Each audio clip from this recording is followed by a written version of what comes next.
Маған әйелдерден көптеп келетін хаттардың бірі, сіз өзіңіз де әйел емессіз ба, неге әйелдерді сонша жамандап жек көресіз, сіздің айтып жүргендеріңіз мүлде дұрыс емес, өте қатты айтасыз, сонда күйеуіміз ұрса біз шыдап өліп кете беруіміз керек па деп кейбіреулері өздерінің жағдайларын айтып жатады. Енді күйеуіңіз себепсізден себебсіз ұрмайтын шығар, айлаңызды ақылға салыңыз десем, мен арамы емеспін, ата-анам мені бұлай тәрбиелемеген, мен қалай бармын солай өмір сүремін деп ренжіп жатады да. Жалпы жындыларда мен жынды емеспін деп ақталатыны сияқты, нағыз арамылар да мен арамы емеспін деп өзгелерді балағаттап, өздерін аппақ қылып көрсетуге тырысып жатыр. Жалпы айла бұл әйелдің табиғатымен келіп, тәрбиесімен ұштасқан, оның санасы мен ақылы.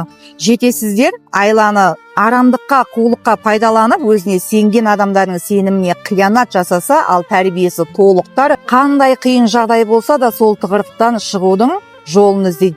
Не өзін, не отбасын, не балаларын, не үйге келген қонақтарды игере алмай күнделікті бір ыстық тамақ, бір нанын жасау қолынан келмейтін әйел, мен әйелмін, өзгелер мені аяу керек деп айтпай-ақ қойсын. Осы қарапайым шаруаларды қолынан келмейтіннен бөлек күйеулерін күйдіріп, өзгелерді жынды жасайтын әйел, ол әйел түгілі адам қатарына да жатпайтындары.